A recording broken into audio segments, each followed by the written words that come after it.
આપણો દેશ એક કૃષિ પ્રધાન દેશ છે, પરંતુ સાથોસાથ ઉદ્યોગોની પણ જરૂર છે. દેશ આઝાદ થયા પછી જે કોઈ સરકારો આવી એમણે કોશિશ કરી કે ખેતી પ્રધાન દેશમાં ખેતીને ખૂબ મહત્વ મળે, પણ સાથોસાથ ઉદ્યોગો પણ આગળ વધે એ માટેનો પ્રયત્ન. પણ એ ઉદ્યોગ ખેતીના ભોગે ન હોવો જોઈએ. એ ઉદ્યોગ રાજ્યની તિજોરીને નુકસાન કરે એ રીતે ન હોવો જોઈએ.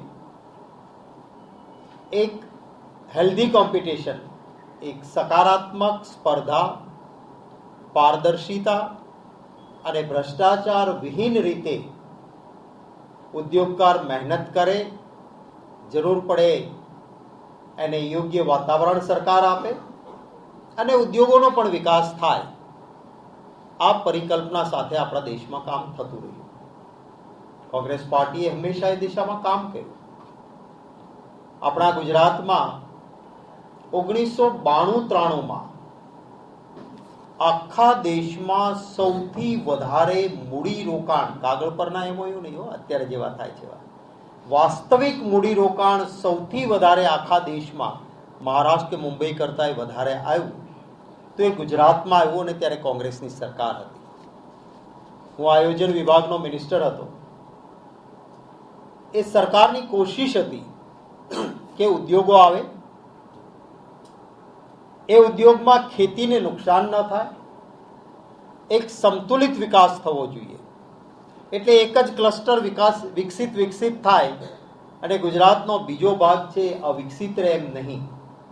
અને એટલા માટે સરકારે નીતિઓ કેટલીક બનાવેલી કે જો કોઈ રિફાઇનરી આવે, ઓઇલ રિફાઇનરી, અને જામનગર સ્થપાય, કારણ કે જામનગર એ પછાત જિલ્લો હતો, તો એને ઇન્સેન્ટિવ્સ એટલે કે સ્પેશિયલ સહાયો આપીશું. બે ઔદ્યોગિક રીતે સ્પર્ધા કરતી કોમ્પિટેટર્સ, એક દુશ્મનીની જેમ હરીફાઈ કરતી બે કંપનીઓ, એસઆર અને રિલાયન્સ, પણ બંને આવી. બંને કંપનીને સરકારે એક સરખી રીતે ટ્રીટ કરી અને આખા એશિયાની સૌથી બે મોટી રિફાઇનરી આપણા જામનગર જિલ્લામાં બની. ઓટોમોબાઈલ્સ માટે આદિવાસી વિસ્તાર પસંદ કર્યો કે પંચમહાલ જિલ્લામાં આદિવાસી વિસ્તારમાં કોઈ મોટર સ્થાપનારી કંપની આવે. જનરલ મોટર્સનું કારખાનું સ્થપાયું પંચમહાલ જિલ્લામાં. હું જ્યાંથી ચૂંટાયેલો હતો એ વખતે ધારાસભ્ય તરીકે એમાં ભાલ અને નવાગામનો વિસ્તાર પછાત વિસ્તાર હતો. કેમિકલ ઝોન માટે સ્પેશિયલ સ્કીમ આપી, અનેક ઉદ્યોગો ત્યાં આવ્યા. હું એટલા માટે કહું છું કે સરકારની નીતિ એ પારદર્શક હોય, ટેલર મેડ ના હોય કે આ નીતિ બનાવો જે ટાટા નેનોન લાગુ પડે, બીજાને ના હોય. અમદાવાદના આઉટસ્કર્ટમાં આપો, બહાર અવિકસિત વિસ્તારને નહીં, એવી નીતિ નહીં. અને સરકારની એ નીતિના કારણે ગુજરાતમાં એક સંતુલિત વિકાસ પણ થયો અને આખા દેશમાં 1992-93માં સૌથી વધારે મૂડીરોકાણ જો કોઈ રાજ્યમાં આવ્યું તો એ આપણા ગુજરાત રાજ્યમાં આવ્યું. એટલે કોંગ્રેસ પક્ષ એ ઉદ્યોગોને પ્રોત્સાહિત કરનારો પક્ષ રહ્યો, પણ કૃષિના ભોગે નહીં. પ્રાથમિકતા કૃષિ પ્રધાન દેશમાં કૃષિને, પશુપાલનને, સામાન્ય નાગરિકને અને એના સાથોસાથ ઉદ્યોગને પણ વાતાવરણ આપીને વિકસિત થાય. ભારતીય જનતા પાર્ટીએ એક જુદા પ્રકારની નીતિ અપનાવી અને એ નીતિએ કે તિજોરીને લૂંટો, જનતાને લૂંટો, જેનો તોડ કરવો એનો કરો, એક માણસને હું ઝીરોમાંથી હીરો બનાવીશ. એના માટે તમામ દરવાજા ખુલ્લા, કોઈ નિયમ નહીં, કોઈ કાનૂન નહીં, કોઈ પારદર્શિતા નહીં. અને એ રીતે એક સામાન્ય માણસ પણ બોલતો થયો કે મોદી અદાણી ભાઈ ભાઈ, મિલકર ખાઈ મલાઈ. આ સ્લોગન છોકરાઓ પણ બોલતા થયા એવી સ્થિતિ થઈ. વારંવાર માંગણીઓ ઉઠી. કેટલીક બાબતોમાં જનતા લૂંટાય છે, સરકારની તિજોરી લૂંટાય છે, કંઈક તો તપાસ કરો. પુરાવા આપ્યા, દાખલાઓ આપ્યા, સરકારની ફાઇલોના કાગળો આપની સામે આપ્યા. એક પણ વખત પારદર્શિતા નહીં, તપાસ નહીં, અરે હું ખોટું બોલું છું એમ કહેવાની પણ હિંમત નહીં. કશું જ કર્યા વગર એને લૂંટવા દીધા. અમેરિકામાંથી આજ ગૌતમભાઈ અદાણીએ એક ખ્વાબ બતાવીને બહુ જ ખૂબ મોટા પાયે ત્યાંથી ભંડોળ કે મને સોલારમાં કેવો નફો થઈ જવાનો છે કરીને લોન અને બોન્ડ પેટી $3 બિલિયન, તમે એને રૂપિયામાં કન્વર્ટ કરીને કરશો તો બહુ મોટો આંકડો થશે, એટલા પૈસા લીધા. અને એ પછી અહીંયા આપણા દેશમાં એ પૈસાઓમાંથી જે ભ્રષ્ટાચાર અને જે રીતની વ્યવસ્થા થઈ, અમેરિકામાં રોકાણકારોના હિતની રક્ષા કરવા માટે સિક્યુરિટી એક્સચેન્જ કમિશન SEC છે, આપણે અહીંયા સેબી છે. સેબીનું કામ છે કે લોકોએ નાણાં રોક્યા હોય એનું રક્ષણ કેમ થાય, કંપનીઓ નિયમથી ચાલે, મૂડી રોકનારને કોઈને પરિસ્થિતિમાં તકલીફ ના પડે. હવે આપણે ત્યાં તો હું જ ચોર, હું જ કોટવાળ અને હું જ ન્યાયાધીશ. સેબીના ચેરપર્સન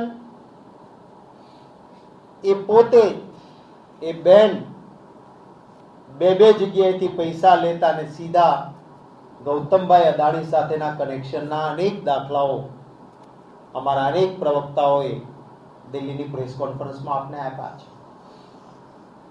અહીંયા લોકોના પૈસાની કોઈ સલામતી ચિંતા સેબી નથી કરતી, પરંતુ અમેરિકામાં સિક્યુરિટી એક્સચેન્જ કમિશન SEC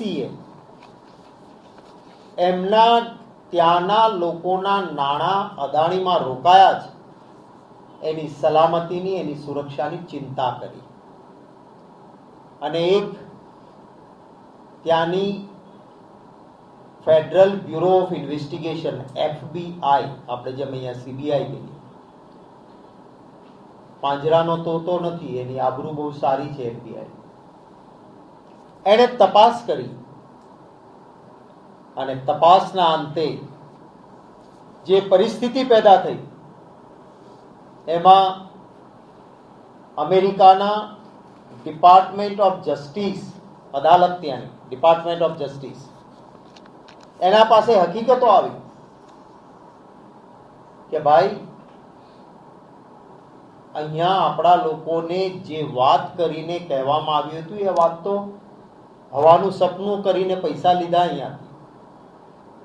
અને ભારતમાં સોલાર એનર્જીના ખૂબ ઊંચા ભાવે વીજળીના વેચાણ માટે 2000 કરોડ રૂપિયા એની રિશ્વત દેવાની છે. 2000 કરોડ રૂપિયા.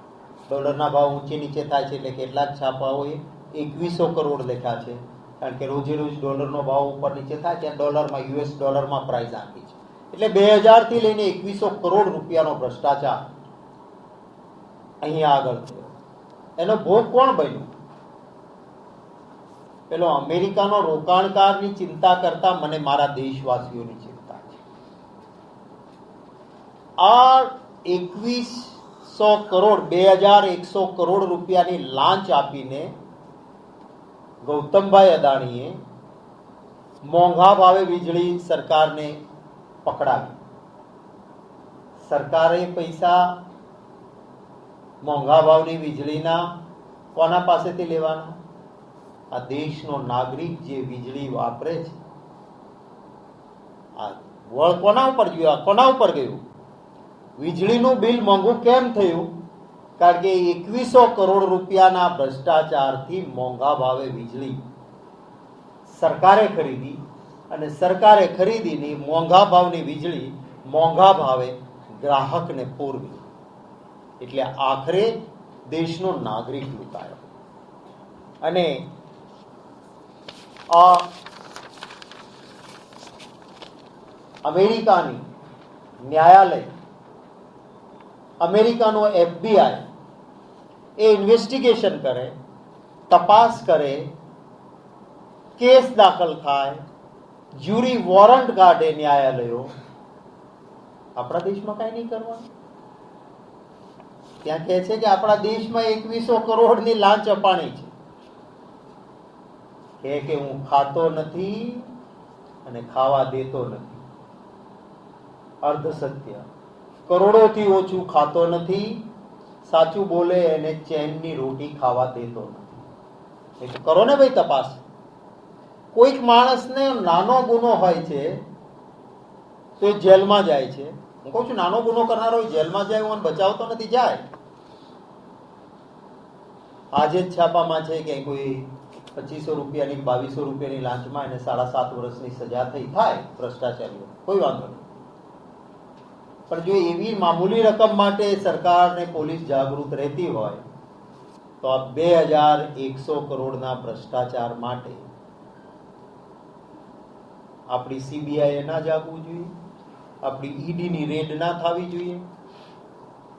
તરત જ એ માણસની સામે જો અમેરિકામાં આટલા પુરાવા પછી વોરંટ નીકળતું હોય તો અહીંયા ન થવું જોઈએ. ના, પહેલો દાખલો નથી.